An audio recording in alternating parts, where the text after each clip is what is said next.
Présentation de votre application Excel de gestion et de suivi de votre stock. Ici, nous sommes sur la page d'accueil et pour utiliser cette application, vous aurez à naviguer entre les onglets liste produits, mouvement, suivi de stock, dashboard et analyse Pareto.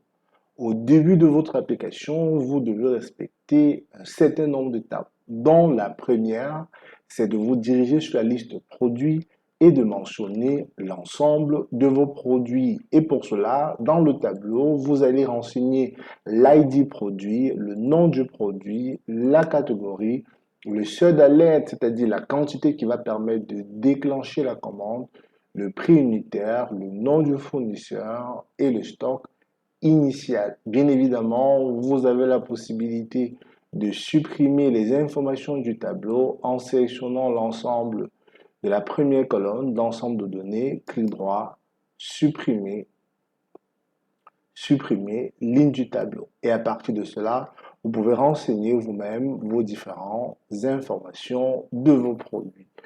Une fois que cela est fait, vous allez passer donc à la deuxième étape qui va consister à renseigner les différents mouvements. Pour cela, vous irez ici sur le menu mouvement et de là, vous allez renseigner les différents mouvements en précisant ici la date, les types de mouvements, on en a deux, soit c'est une entrée, soit c'est une sortie. Le numéro de pièce, vous devez mentionner. L'ID produit sera rempli grâce à la liste déroulante et à partir de l'ID du produit, la désignation se déterminera automatiquement. Puis, vous aurez à mentionner la quantité. Pour ce tableau, vous aurez à le remplir et pour cela, vous devez supprimer à partir de la deuxième ligne, sélectionner tous les autres éléments. Je dis bien à partir de la deuxième ligne sans prendre de la première ligne, clic droit, puis supprimer, supprimer ligne entière de la feuille. Et là, vous resterez avec la première ligne et pour la première ligne, vous devez remplir les informations manuellement. Pourquoi c'est important de ne pas supprimer la première ligne? Car il y a des colonnes à formules. En supprimant la première ligne, vous supprimez aussi les formules. Une fois que cela est fait, une fois que vous avez rempli vos mouvements de sortie et d'entrée, vous pouvez donc commencer à réaliser votre analyse. Pour l'analyse, vous le ferez grâce au menu Suivi de stock, Dashboard et Pareto. Dans Suivi de stock, une fois que vous y êtes, n'oubliez pas de cliquer sur le bouton Actualiser pour charger les nouvelles données qui ont été renseignées dans votre tableau de mouvement. Une fois que vous avez actualisé votre plage de données, vous devez choisir l'année d'analyse, le mois d'analyse, par exemple, si je prends ici la sélection de mai ou encore plutôt d'avril, j'aurai la possibilité d'analyser ici les informations de mon stock en fin avril. J'ai la possibilité de choisir une catégorie de produits ou même un nom de produit. À partir de mon analyse, j'ai ici l'information générale des produits avec le code, la désignation et la catégorie.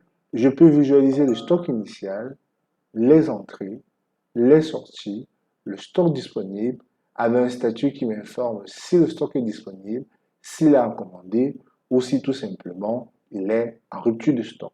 On peut visualiser ici grâce aux barres les stocks à fort taux de disponibilité juste en un regard. On peut voir ici que ce produit représente un très fort taux de disponibilité. Il s'agit ici là du bureau d'angle qui représente le stock, un stock disponible à fort mouvement. Et à partir de cela, on peut faire une analyse. On peut décider de visualiser uniquement les produits électroménagers ou même les produits informatiques. Et à partir de là, on peut connaître quelle est la situation de notre stock. On peut aussi visualiser les stocks disponibles par catégorie et le taux d'utilisation de stock ici par catégorie. Une fois donc qu'on connaît le mouvement ou du moins les différents états de la fiche de notre stock, on peut poursuivre l'analyse encore plus loin en allant sur le dashboard. Et dans le dashboard, on peut visualiser ici le stock disponible. Attention, quand je prends 2023, les valeurs ici représentent les valeurs du mois le plus élevé. Donc, si je me positionne en 2023 et que je sélectionne tous les mois, Il s'agit ici du stock en fin du dernier mois. Donc, le stock disponible en décembre 2023 est de 10 921, soit un taux de variation par rapport au même mois de l'année précédente de plus 996,5%, avec un taux de rotation de 15,22, une durée moyenne de stockage de 23,98 et un taux d'utilisation de 90%. On peut visualiser ici un comparatif entre les entrées et les sorties. On peut visualiser ici l'évolution du stock disponible. On peut faire un comparatif entrée et sortie par catégorie. On peut déterminer le stock disponible par catégorie, le top 5 des entrées en quantité, le top 5 des sorties en quantité et le top 5 des produits disponibles. On peut aussi visualiser ici que on a 30 produits disponibles, 0 à commander, 0 en reçu et les alertes rouges représentent ici les stocks disponibles.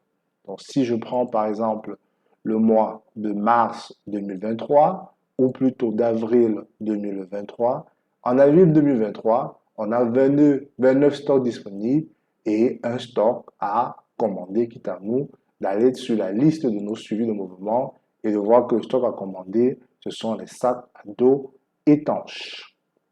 Alors, on revient sur le dashboard. Juste ici, on a la possibilité de suivre les mouvements en entrée et en sortie. Les différents mouvements qui ont été réalisés. Je peux décider de visualiser uniquement les entrées ou visualiser uniquement les sorties ou visualiser les entrées et les sorties en avril 2023. Si nous basculons en avril 2024, on a la même analyse et on peut décider de visualiser sur l'ensemble de l'année. Une fois donc que cette analyse est faite, on peut aller sur l'analyse de Pareto pour maîtriser le top 20-80% de nos produits les plus importants. Avec ici un graphique qui nous donne ici les produits les plus importants avec une couleur foncée et on peut avoir aussi la liste ici avec les informations avec ceux de la catégorie A et ceux de la catégorie B. Bien évidemment, ce travail peut toujours être filtré. Je peux décider de voir uniquement pour la catégorie accessoires ici. J'ai les différentes catégories A et B avec les valeurs en sortie. Voilà donc comment vous pouvez réaliser une analyse de votre suivi de stock à partir de cette application Excel, bien évidemment, sans oublier d'actualiser.